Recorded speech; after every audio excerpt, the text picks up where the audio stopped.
குண்டு ஒண்ணு வச்சிருக்கேன். எங்கடி போற? ரோட்ல வெடி வெடிக்க போறயா. ரோட்ல ஏண்டி வெடிக்க போற? அங்க எத்தனை வண்டி போகுது வருது. சரி போலையா. இப்ப எங்கடி போற? பண்ணையில வச்சு வெடிக்க போறேன். ஏன் கோழி எல்லாம் மிரண்டு ஓடணுமா? வேற எங்கயாவது போய் வெடிடி. சோளக்குள்ள சோழிய முடிச்சு விட்டாரா? என்னடா சொல்ற? ஐயோ, இந்த கொள்ளக்காரன் 10,000 சோளத்துக்கு 10 லட்சம் ரூபாய் நஷ்டம் கேட்பானே.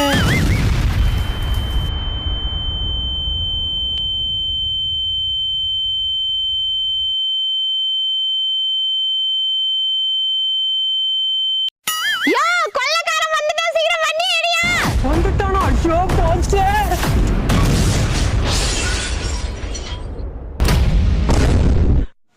வண்டி என்னடி பண்ண? ஒரு வெடி வெடிக்கலன்னு வண்டியில வச்சிருந்தேயா. மரணம் என்னும் தூது வந்தது.